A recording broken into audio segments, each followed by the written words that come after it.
So, I want to start by looking at this topic of what we put in our mouths, eating, and why we eat and how we should eat. It's a big topic, and it's responsible for a significant percentage of the effect size that's compromising people's health today because we make poor eating choices. So the first question we want to ask is, why do we eat at all? I mean, when you think about all the time and trouble that's associated with eating, the shopping, the chopping, the chewing, the defecating, why don't we just stop it altogether and just say enough is enough and not do any more of it? The reason is there's a need to eat, and we have to ask ourselves, what is it about eating that we need to do? If we don't eat, well, we die. But the question is, why do we die? Do we die from what? Boredom? Or is there something about eating that gives us something that we need to survive? And the answer is, of course, we eat because there's things about eating that are necessary. Number one, we need a source of fuel. It's true, you can fast, a healthy 70-kilogram male could fast probably 70 days or more, but eventually you deplete your reserves and you would starve and die. So we need a source of calories. Now, if all we needed was calories, the most efficient source of calories for humans is actually fat. We could maybe just drink oil. You could have a 55-gallon drum of oil delivered every few months and just, every day take a cupful of oil. But it wouldn't work because it turns out it's not just a couple thousand calories of fuel a day we need. There's other things we need as well. For example, we need water. We're mostly water, so we either need to drink water or eat foods that contain adequate water. We need protein. Protein contains amino acids. There are 20 amino acids that make up our body, but 12 of those can be made from carbohydrates, so they're not essential. But there are 8 amino acids as an adult, maybe 10 as a child, that are essential. That is, we must eat them in a preformed manner in order to get our protein needs met. We also need a source of essential fatty acids from fat, particularly to be able to form omega-3 fatty acids, primarily to form things like docosahexaoxalic acid and other essential fats. We also need vitamins to catalyze chemical reactions. For example, vitamin C. If you don't get enough vitamin C, you'll develop problems including scurvy, a serious connective tissue disorder. The people that used to get scurvy were sailors that would go out onto the ocean for 6 months and live on hardtack, dried meat and bread, and they would develop scurvy. Now, they learned that if they would take some limes along with them and suck on the limes, they didn't know what was in the lime, but it was something that prevented scurvy. That something turned out to be vitamin C. That's why they used to call them limeys. Early research on vitamin C was very frustrating because they would use rats and mice, and it turns out rats and mice make their own vitamin C. Unlike humans, rats and mice can make vitamin C internally.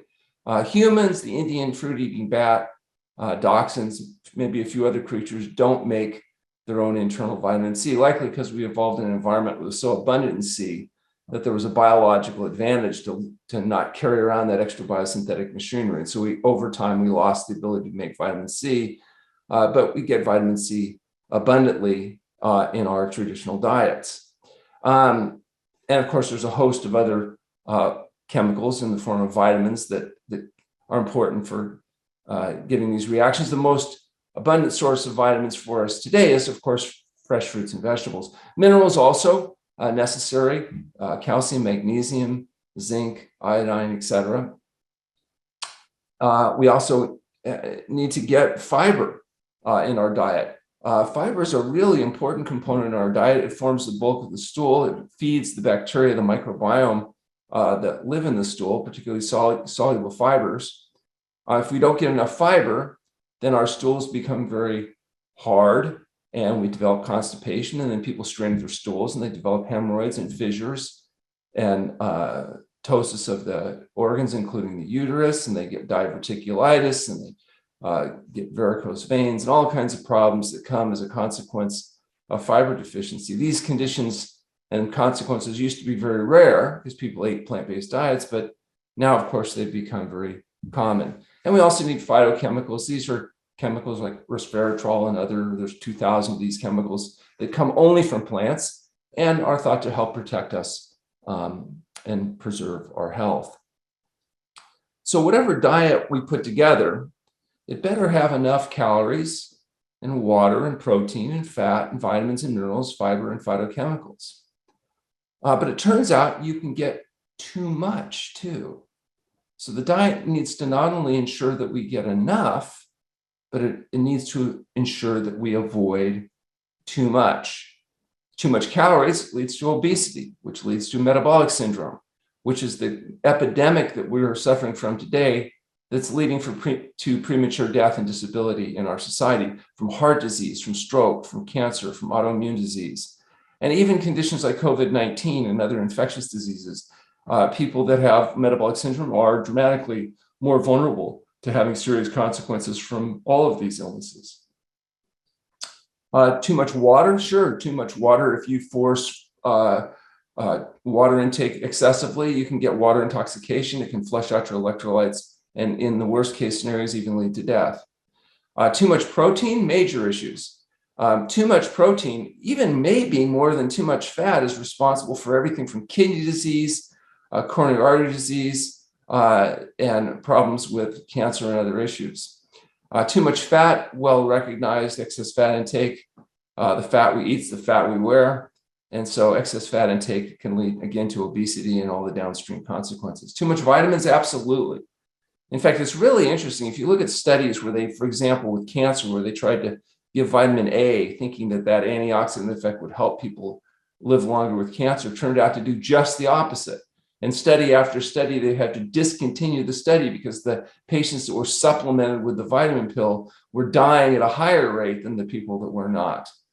So too much nutrients can definitely be a problem. In fact, it's a major problem in patients that I see. Sometimes just getting them off their big bag of pills and potions is enough to allow the body to start its necessary healing process. Now, there are nutrients that may be justified to supplement, for example, vitamin B12 in vegans, because vegans don't get the fecal contamination and other issues and other sources of B12 that meat eaters do.